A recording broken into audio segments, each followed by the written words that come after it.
Peter, you're not getting good audio?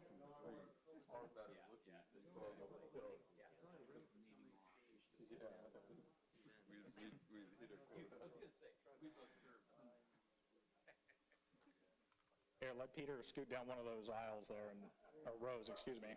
And This is the city town council pocket.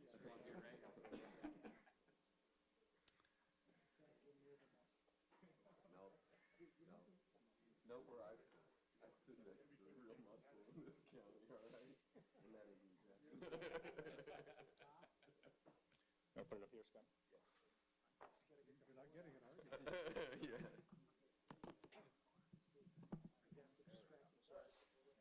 All right, Peter, tell me how you're doing. Better? Test, test. Peter Seymour, KTAR. Count to 5 one more time, Field. 5, 4, 3, 2, 1. That's usually when I start. No, okay. Thank you, thank you. All right, you bet.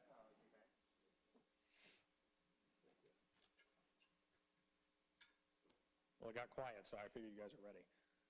All right, so... Already? No, we're not taking questions yet. Thanks, Dennis. I'm just making sure. Hey, Scott, are we good to go back there?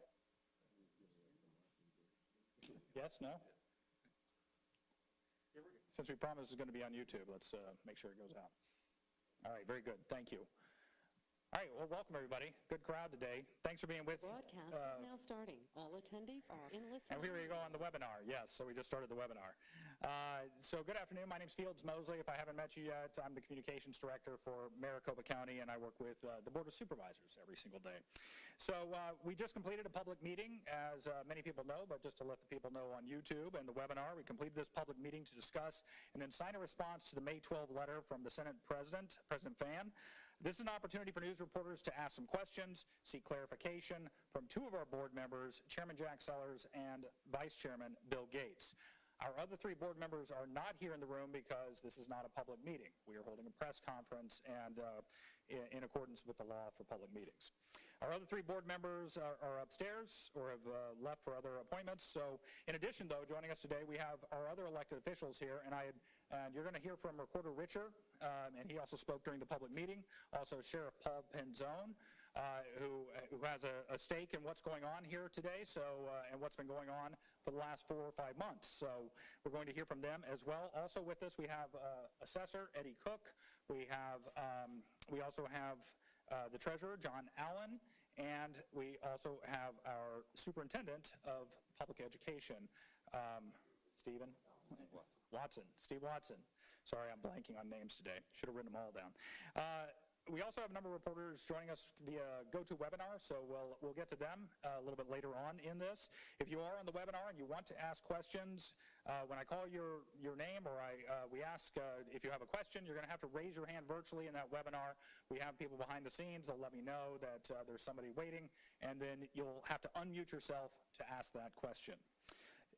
Here in the room, we've asked reporters to kind of spread out a little bit. We're going to pass those microphones around. I already mentioned that to many of you. And Darren Moffitt has one of them. Erica Flores also here in the crowd. She has another microphone. So when you raise your hand, you'll be recognized, and Dennis is already waiting, yes. So we have a lot of people, obviously. We ask that you ask one question, and we'll go on. I'm sure all your questions will be asked before it's all over by yourself or by another reporter in the group. So if you have very detailed questions about IT and elections expertise and very deep in the weeds, we'll do our best to answer your questions from here, but obviously the gentlemen that are behind me, they get a lot of their information to make difficult decisions from experts, and we can help you offline with those answers.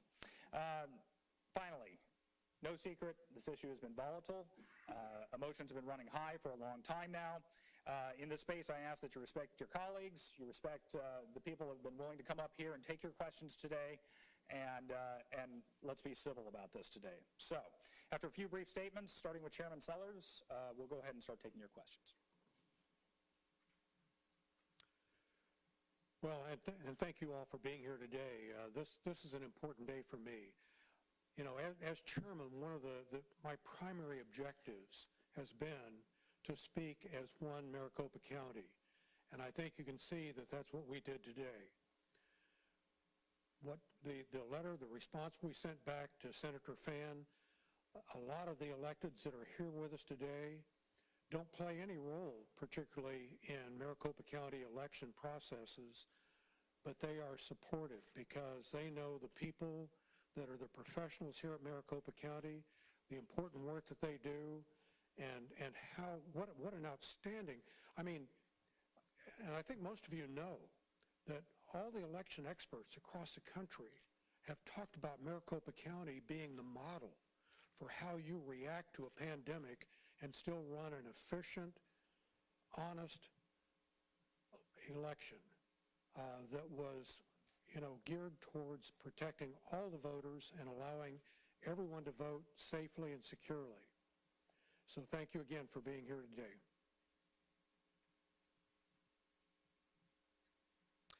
Hi, good afternoon, everyone. I'm Bill Gates. I'm the Vice Chair of the Board of Supervisors. Obviously, I'd like to echo everything that Chairman Sellers just said, and I want to touch on something that I said from up on the dais, and that is the fact that at Maricopa County, we don't do what's easy, we do what's right. We've done that for the last 6 months. 4 out of the 5 members of the Board of Supervisors are Republicans. We recognize, and I anticipate you're going to ask questions about this, that a large percentage of Republicans believe that the election was stolen in 2020 and that, Donald Trump actually won. I want to be clear that I believe that Joe Biden won the election. All right? And the reason that I feel confident in saying that, particularly in Maricopa County, is that we overturned every stone. And we have professionals, both with the early voting and the election day voting. They did everything right. We asked the difficult questions, all right? And we certified the election back in November. But now it's time to say enough is enough. It is time to push back on the big lie. We must do this. We must do this as a member of the Republican Party. We must do this as a member of the Board of Supervisors. We need to do this as a country. Otherwise, we are not going to be able to move forward and have an election in 2022 that we can all believe the results, whatever they may be. Again, this wasn't a fight that I chose or any of the people up here. And by the way, I thank and respect every single one of them for being up here, because they don't have to be here, but they're here because we work together. But again, we must say once and for all that it is time to move on. And again, like I said, didn't choose this fight, but the fight was brought to us by the Arizona State Senate. When they raised these questions about our good elections, folks, literally alleging criminal actions, that's when we all decided as a team that enough was enough. Thank you.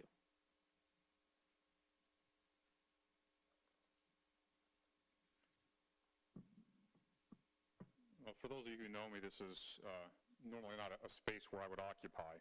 I try to keep politics out of our office. But as Mr. Gates stated, sometimes when you're provoked, you have no choice but to speak out against it. And while I was listening to Mr. Richer speak, my other colleagues, I have a great appreciation for the fact that this is a group of bipartisan leaders who recognize that service and commitment is about serving everyone and always leading with honesty and integrity as your defining attribute. So, uncommon in my practice, I actually wrote down some things. I'd like to speak to you from this. First and foremost, I don't like politics. I don't like partisanship, and I absolutely despise political theater. I'm not here by my choosing to be involved, but due to the actions of others, which compelled me to speak out. The 2020 election has been reviewed, disputed, analyzed, and argued. And during that time, we in law enforcement provided resources for public safety, for personal security of my colleagues, for operational obligations due to protests. These are precious resources dedicated in response to vitriol because of political theater. Recently, I was advised a Senate subpoena required the obligation to turn over technology to the possession of and for the review by a private uncertified hacking company based on a hunch, without any factual basis, legitimate evidence, or detailed justification. Divulging this information would compromise and threaten the very mission of the Maricopa County Sheriff's Office and the men and women who work within it. As I stated before, this request is irresponsible and unacceptable. If facts or evidence of a crime existed, it must, by lawful obligation, be reported to a law enforcement agency. They would then have the constitutional authority and responsibility to investigate any elements of a crime, local, state, or federal. We have real serious and pressing problems that affect our community. We have violent crime, drug addiction, property crimes, human trafficking, issues that are affecting our world and our children. Yet some elected officials chose to dedicate their time and the resources of others to unrelated issues, to participate and obligate us to this political theater. The time of abuse and irresponsible actions has come to an end. We in elected office all swore an oath to protect the Constitution of the United States of America and the Constitution of the state of Arizona without bias, partisanship, or subjectivity. Our oath does not state that we will swear to protect a person.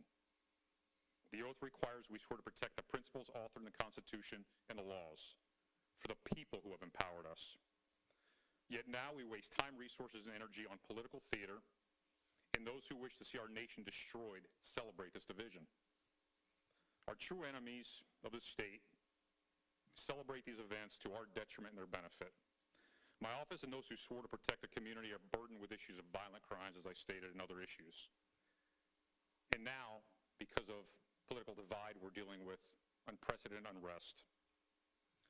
Words matter. Words stated by elected officials, political leaders, and by me as I stand here in front of you. Our words either inspire or incite. We must be thoughtful when we choose our words, and we must consider the impact. If we truly believe in the Constitution, then we must do better. We must act with respect for others. We must put people over politics. We must embrace the words we swore to in our oath of office and commit to these principles.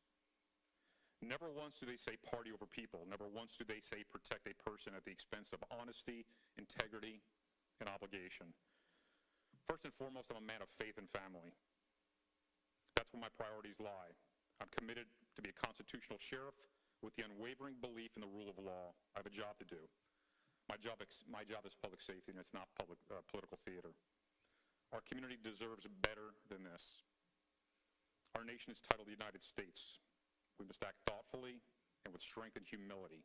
And as you've seen, led by the elected officials of Maricopa County, we act united. Thank you for your time.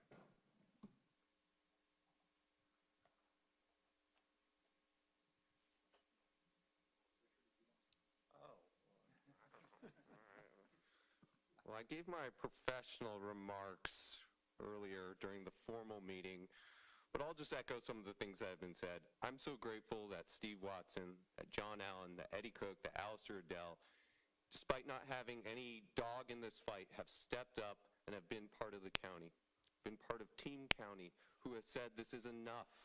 This is enough. Like Paul, I didn't want to get involved in this. I ran to make the recorder's office boring again. As Jen from the Arizona Republic can tell you, I have done my best to hide from her. As Dylan from the Capital Times can tell you, I much prefer sending memes to actually sending quotes or opinions to him. I have tried to stay out of it. But as I told Matt this weekend, I said, this isn't a game. These are real humans. These are people who work in the county day in, day out. They work hard. They're good people. They're normal people who go home and they root for the Suns or they watch Netflix. They are not monsters, and stop treating them as such. The defamatory lies need to stop. It needs to stop. We will do everything we can to comply with the law, but the defamatory lies that have been leaked out irresponsibly by an anonymous Twitter account without being controlled by the Senate needs to stop. These are my people. I will defend them, and I'm sorry it's come to this.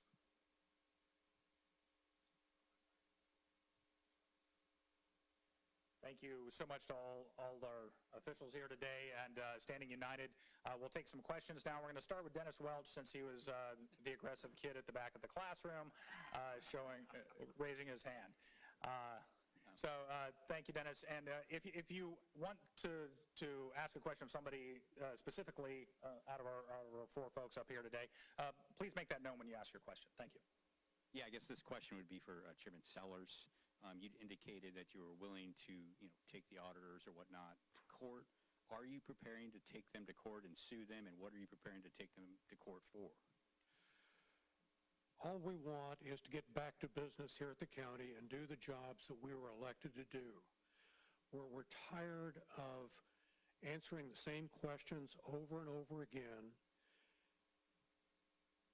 And we're the fastest growing county in the United States. We have a lot of work to do. We need to make a plan for our future if we're going to be a sustainable community.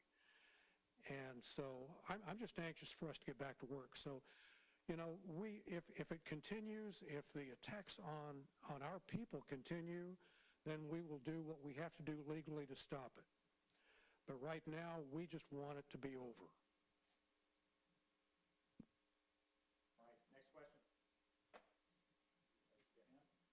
Jeremy. Sorry, I think some of you had made some references to wanting to see other elected officials, other elected Republicans stand up to the big lie, as some of you have called it and a lot of other folks called it. Why do you think we're not seeing that more of that? Why do you think so few elected officials, elected Republicans really outside of this room in this state are actually willing to do that? I guess I don't really know the answer to that. I don't understand it. If we are going to be, if we as Republicans are going to be successful going into the future elections, we need to be increasing the size of our tent rather than selecting just a few people that agree or that we disagree with.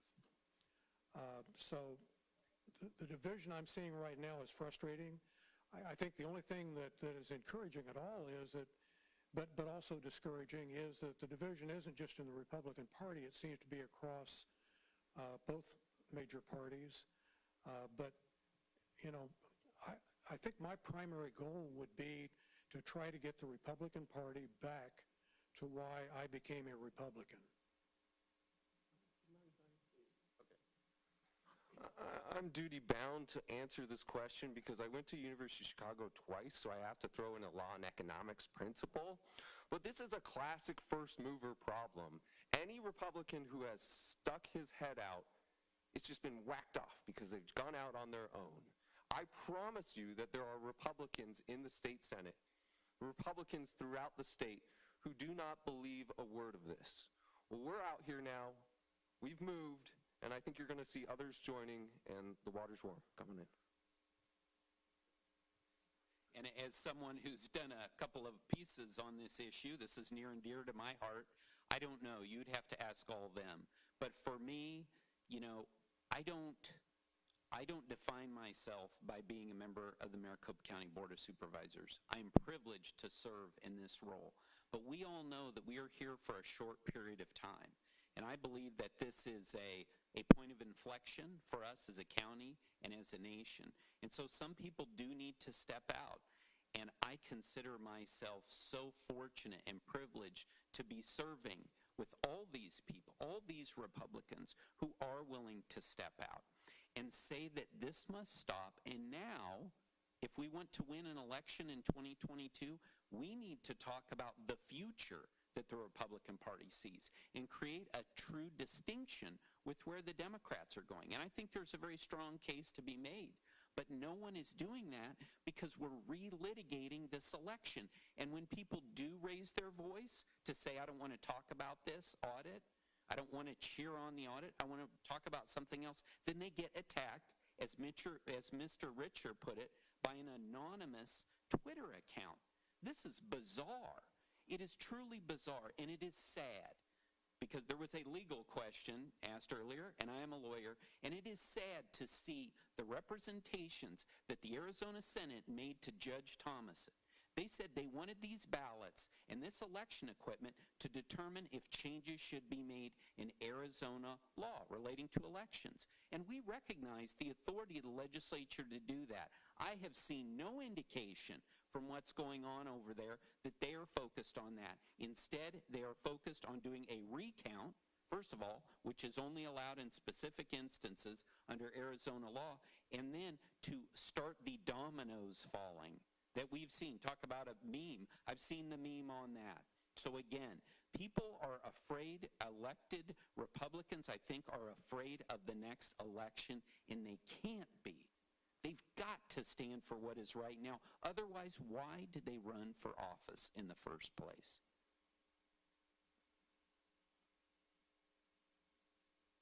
So Garrett Archer had the next question. Garrett? Yeah, so you are being pretty much accused in real time by the chairman of the Republican Party of not giving any evidence during the meeting you just had. So just want to talk about evidence here. So the two largest things that they pretty much accused you of is the deleted databases, of course, and then, of course, the ballots, the batch not matching. The batch is not matching the ballots. 200 batch, supposed to be 200 ballots for a batch, and there's less than that. So can you please articulate a little bit as to what went on with those two pieces of claims that Fan's letter makes? Well, and again, you know, those questions have been asked and answered, but I will let the recorder elaborate on that because he is the person that has done the most work and most research on that.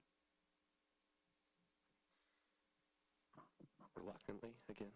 So the ballot boxes, they don't know how to read transmission slips. We've instructed them how to read transmission slips, but when those 200 ballots come through, sometimes they're pulled out because they can't be read through the tabulators, and that creates a duplicate ballot that we then put in there. So that accounts for a lot of them. We spelled this out in the letter. Regarding the deleted databases, you know, we walk that out in the letter as well, but it's just fundamentally not true. All the databases are there. There has never been a deleted database. There have been transferred files that were not necessary to the audit. There have been transferred files that show the course of the file being duplicated over time, but all of the election files that contain any election results are all still intact, and the cyber ninjas have every single one of them.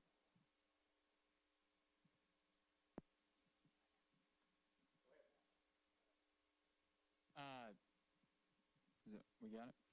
This is for anybody who wants to jump in and say, and I had Supervisor Gates in mind, but during the public meeting, I can't remember who said it right now, but they said, whether they want to admit it or not, there are people in the legislature that would like to see us behind bars.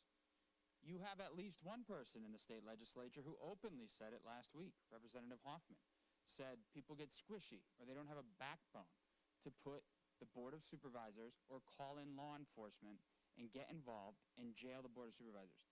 As a lifelong Republican, how does that make you feel? It is so difficult for me to wrap my brain around this. The Republican Party that I'm a member of, that I've been a member of since I became a registered voter in the late 1980s, has been about the rule of law. That's what we have stood for. That has been fundamental to all of us, the Federalist Society, everything. It's been about the rule of law. And somewhere, we lost our way. And now the new phrase is the ends justify the means. Not among all Republicans, but a particular group that is pulling the strings at the Arizona Senate right now. You know, we have comments from other ones saying they want to jail us so freaking bad. What happened? What happened? I don't understand it. I do not believe that the Board of Supervisors has been disrespectful to the Arizona Senate. We have made arguments. We wanted to go to court to make sure we weren't violating the law when we turned over the ballots. I had a meeting with Jack Sellers, with Paul Boyer, and with Karen Fan on the day of the contempt vote. That was not a secret meeting. Someone's suggesting I had a secret meeting with Paul Boyer. It didn't happen. The four of us sat in a room, and we articulated that, and Paul Boyer understood it. Paul Boyer wanted this audit to take place. He wanted a court to decide, but he did not want people to be jailed, people to be detained. What has happened? What has happened that there's this bloodthirsty culture out there? I know Karen Fan. I feel like we are kindred spirits. We both served in local government. It's not easy to be a conservative Republican in local government. But Karen Fan and I were both. I have great respect for Karen. Karen knows water issues better than anyone in this state as an elected official. And we worked together on water issues in New River and Desert Hills because we both represent that area.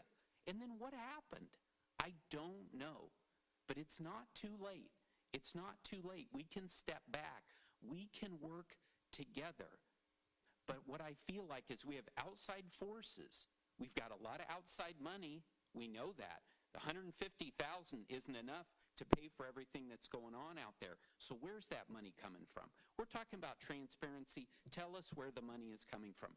But that's my fear, is that we have outside forces that are driving all of this, and we're being used as pawns. Why? Why here? We have a great tradition in this state, in this county, and we have let others from the outside hijack us. I have many good friends who are Republicans in the state Senate.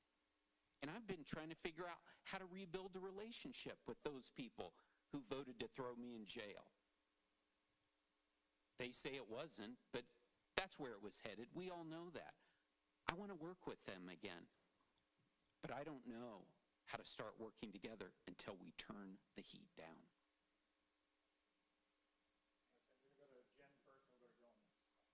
The quiet kid that hides behind her notebook here, so bear with me. So you guys have said you don't want to play games. You just said you want to work together. Cyber Ninja sent you guys a detailed list of questions to answer before this audit started. You guys said, no, we're not doing that. You guys got invited to a meeting tomorrow to answer their questions. You said, no, we're not doing that. Where's the cooperation? Why don't you just put it to rest by answering them directly all the questions they have and they need to know to do this audit correctly? I think the main answer to that is because if they were professional, certified auditors, they wouldn't be asking those questions. When we were delivering the materials to the Coliseum, they were asking our elections director how to do things. And as I said in my earlier statement, if they had hired qualified auditors, we wouldn't have to do on-the-job training, and that's not what we're about. If we felt that they were a group of people who were truly trying to find honest answers, then we would help.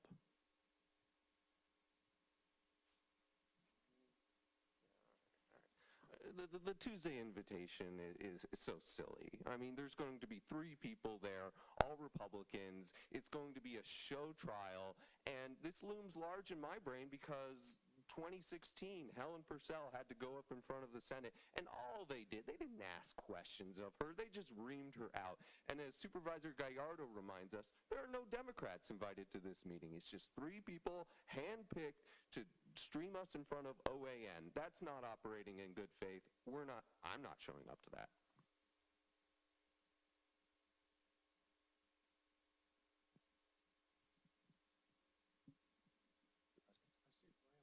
Yeah, Bram has his hand up. We're going to go to Dylan, then to Bram, and then back over here to Nicole. Dylan? So what's to stop this from happening in every future election if results don't go the way that the majority in the Senate likes? I think that's our biggest concern. And that's the reason why part of the reason why we felt it was time to draw a line in the sand and say, this needs to stop.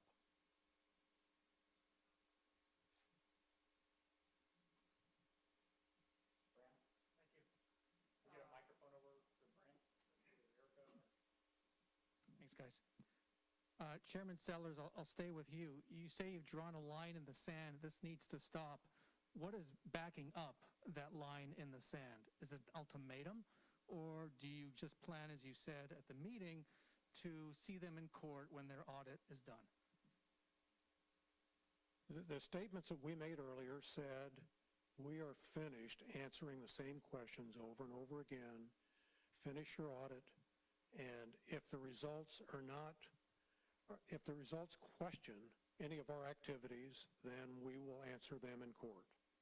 So this can go on for months. It really is up to them at this point if they want to continue this. We had two people, I'm sorry, I just got to ask, because I got to leave.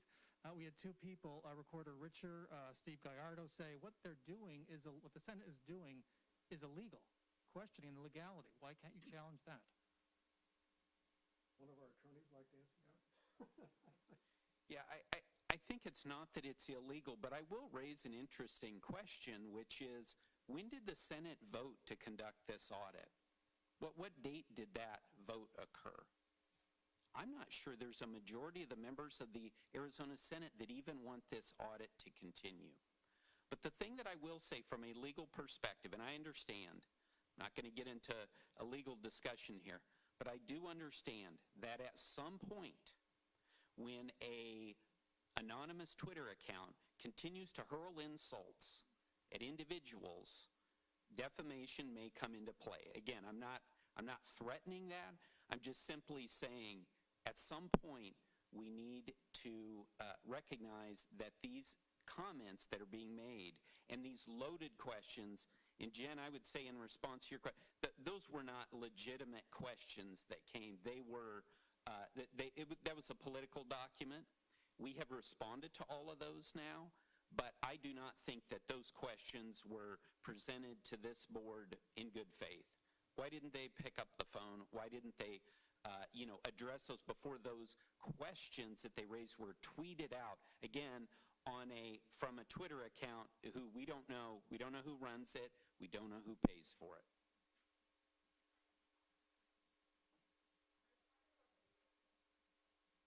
Oh, yeah, and that's, no, fair enough. So, yeah, as far as that is concerned, again, we conducted 2 audits here at Maricopa County. By the way, at the strong suggestion of Karen Fan and others, at the strong suggestion of many people who did believe that there were improprieties in the election.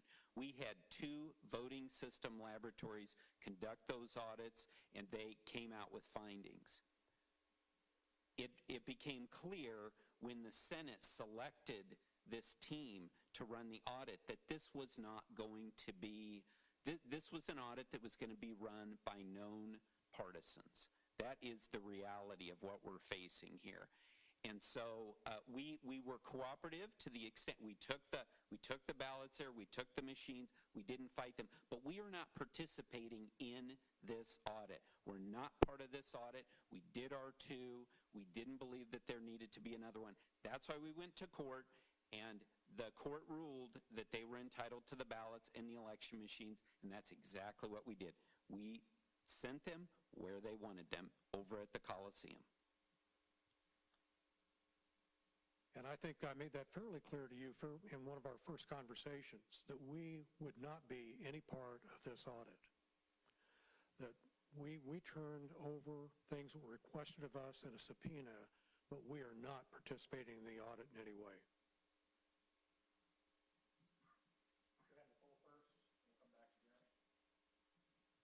Many of you have said several times in this meeting, in previous, that you want this to end, that you want this discussion, this issue to move forward. My question to you all is, how does that happen when there are so many of these accusations being made?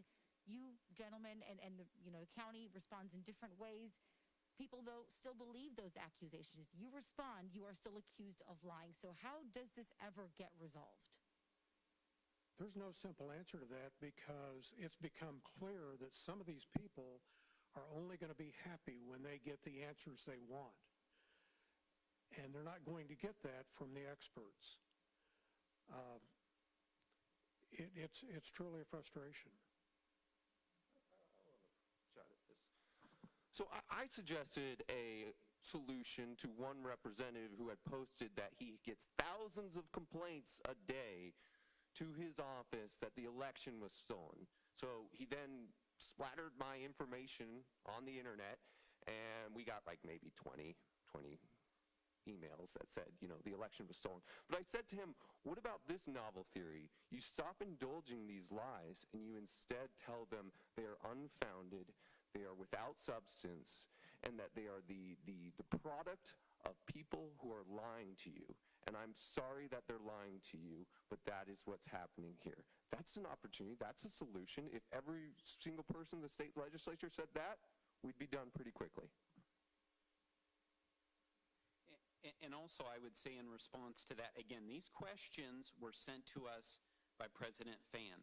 Before we responded, 2 members of Congress from Arizona repeated those baseless allegations in a letter to the Department of Justice. That's not helpful.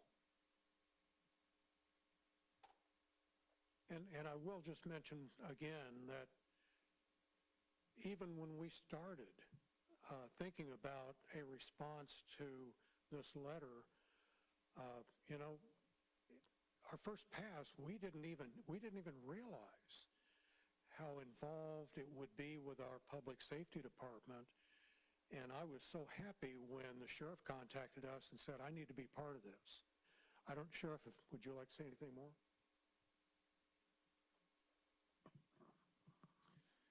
I wish I had something stellar to share right now, but I'm wondering what's going to go longer, this news conference or the audit itself. You're looking for answers that, that have already been verified and validated. It's taking place in the courts, it's taking place in the auditing system, and if there was true scrutiny, that's where the focus should be. Were the previous audits done correctly, and if so, what were the results? Were the court findings appropriate? If so, what were the results? And if not, that's why we have a judiciary. I'm thinking to myself, I talked about the waste of resources. I have a pretty big office with pretty big responsibilities, yet I want to stand here with my colleagues and support them with the hopes that I can get back to work, as many of these men and women would like to do. So as a person who spends his life seeking truth and speaking truth and evaluating evidence and understanding the rule of law, the process that's taking place right now for this audit does not fit any of that criteria. It is about come up with a hunch, try to find a way to put enough false information out there to make it valid, and then accuse others of being dishonest. As I stated before, that's the problem right now in our society. People with the power of, hitting your keyboard and sending something out into the world have no accountability. We have accountability and responsibility. It's fine, I want to hear your voice, but if you don't come with a solution, then don't come at all. And with that, if you don't mind, I'm going to get back to work, so thank you all. Thank you so much, Sheriff. And I guess just one thing I'd like to add that's sort of in conjunction with something that the Vice Chairman said earlier. But, we conducted elections in 2020 during a pandemic, something that nobody knew how to deal with, an experience that was really very upsetting to the whole system because all of a sudden we couldn't have the number of precincts open because places were not available to us, the workers weren't available to us. But every step of the way, we were in contact with the legislature, with the Secretary of State, with the Attorney General, and with the Governor's office saying, we need to make this change. Can we do this within the law? Every step of the way, we ensured that we were within the law and staying within the Arizona and the U.S. Constitution. I'm not an attorney, but that was so important to all of us, and we did that.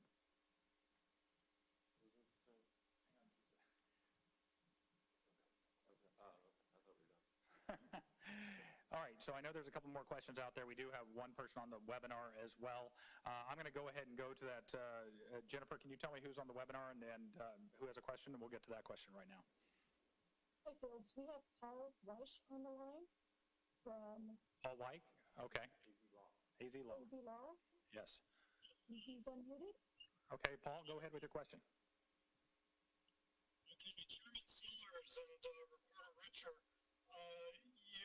Chairman Sellers, you indicated that you didn't want to be participating in the audit. One of the things that was turned over in the subpoena were the voter registration databases, all the voter information, with the understanding that the auditors were going to be going door to door and talking with voters and trying to verify. how come that has not been a legal line in the sand for the board? And would it be if they again try to do that?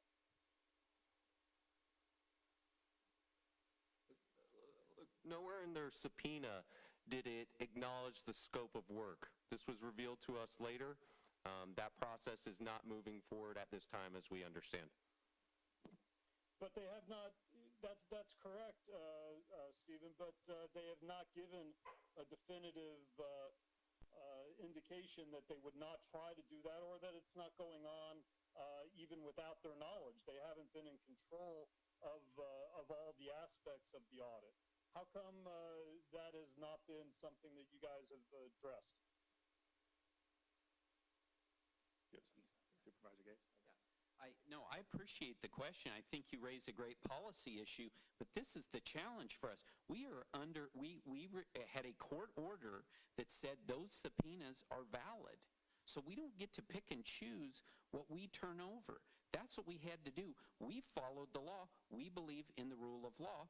That, obviously, this practice of going out and knocking on people's doors has raised a lot of concerns, and others have raised, arguments as to why that shouldn't go on. But again, we are here simply turning over documents in response to what the court has ordered, and now we're getting these questions essentially saying that we failed to turn over things or alleging criminal acts, and so that's why we're speaking up on these issues today. So we're going to take 3 more questions here, because I know Jen has a follow-up as well. We're going to go to Jeremy and then this gentleman here, and I'm sorry but we'll get you to next, okay? So we'll go Jeremy, then over here, and then back to Jen. Your colleague Supervisor Gallardo made a statement during the meeting about wanting to see other senators call for an end to this, to start speaking out. Especially for Supervisor Sellers and Gates, do you echo that sentiment, and what would you like to see out of the other members of the Arizona Senate, especially the Republican members?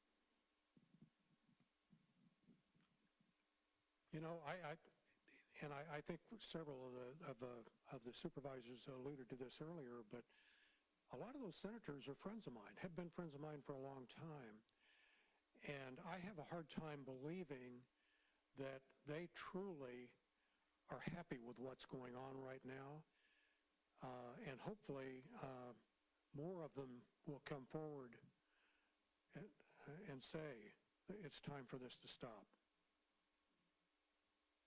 Yeah, and the only thing I would add to that is if I were a member of the Senate, and easy for me to say because I'm not out there, I would say to Karen Fan, wait, I thought you were in charge of this. We need to be in charge of this process. They're not in charge of the process, which is simply frightening to me in a democracy, that is what's going on. And by the way, I hate to say it, I know this is not going to be popular, but we haven't heard a lot out of the business community raising concerns about this.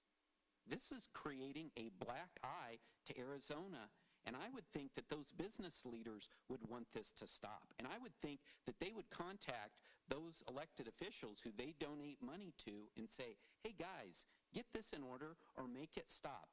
But we haven't heard much from them. Erica, this gentleman right here. Oh, okay. Hi, Jonathan. Hi. So following up on that, if there are people out there who are not elected Republicans, but they want to sort of have an influence on this, like you said, with the business community, what can they do? I mean, what can the business community do? Who else might be able to have an influence to put this in a direction that you think would be better? And then also the other question I was going to ask is, should you have appealed? Do you regret not appealing, given everything that you know now? I'll let Bill talk about the appeal. I don't even play an attorney on TV, but the thing that the Vice Chair and I are doing, among other things, is we're meeting with members of the business community right now to talk about the things that are important for us to be accomplishing in a growing county. What we need to be doing to put a plan together, and in those meetings we're able to let them know about our frustrations, and hopefully we're gaining some support from that. And, again, a lot of people have been encouraged to contact our offices. over the past few months. I think if you're a person out there and you think this should end, contact your senator. Contact your state senator. Let them know. Write letters to the editor. Go on Twitter and respond. You can go on my Twitter and you can like the stuff that I'm posting, right? I mean, that's what you can do. There's a way we can speak out, but when we sit at home and don't do anything, we can't really complain about what has happened. As far as the appeal is concerned, look, we went to court and because we had concerns about this issue. And I am very grateful for Paul Boyer for not voting to, again, hold us in contempt and likely lead to our jailing. And he asked that we get to court as soon as possible. And that's what we did. Thanks to the great work of the county attorney's office, we got an expedited ruling out of the Superior Court. And what I've said, and many others have said time and time again here, is this needs to get over. This needs to get over. Address whatever concerns there are and get it over with. And appealing this, tying this up in the courts for weeks and months, that wouldn't allow us to get this over and get back to the important work of running the fastest growing county in America, the fourth largest county in America. This county is bursting at the seams right now. People are moving here left and right. We have so many issues. We've got issues like homelessness. We've got a budget that we just passed today. We have air quality issues. That's why I ran for office. That's what I want to work on, not political theater. So I'm trying to move this forward as quickly as we possibly can, bring it to a conclusion so that we can get back to the people's work. Yeah, mine was actually for the sheriff, so, yeah. No, so I wondered if, Stephen Richer, if you want to talk about it, if you know, the exact threat to deputies, to law enforcement. He said that this would put the life of his deputies at risk. How? Providing the routers, sorry. My limited understanding of this technological component is that it basically gives outside actors a house blueprint to how to break down the sheriff's office and find secure information and expose that information. And I think the other piece of that question is a lot of the people that are questioning us on, there's no information stored on routers, why are you concerned about this? They're talking about a huge difference between the routers you and I buy at Walmart and the routers that are used for a county the size of Maricopa County. Right. I want to make closing remarks and then you won't hear from me anymore. All right. So logic has been in short supply throughout this whole process, but I want to make 2 points of logic. One, how facially asinine is it that I would be involved in a cover-up of an election I didn't run, but that I competed in? Why would I stand here besides these gentlemen to say it was a good election if it wasn't? Why wouldn't I just throw the guy that I'd spent the past 12 months criticizing, Adrian Fontes, under the bus and say, don't worry, there's a new sheriff in town? So it's just facially asinine, and I don't care about the election ramifications of doing it. The other thing is that Mark Fincham is running for Secretary of State. Process that. If the election was completely fraudulent, as he says, why would you run for Secretary of State? What, do you think Dominion is going to rig it in your favor this time? Do you think that fraud doesn't apply to the Secretary of State's race? Do you think that things have materially changed since 2020 because Michelle Ugenti-Rita passed one Pebble bill? Why are you running if you do not believe in these elections? I would suggest that his actions speak a lot louder than his words. Thanks.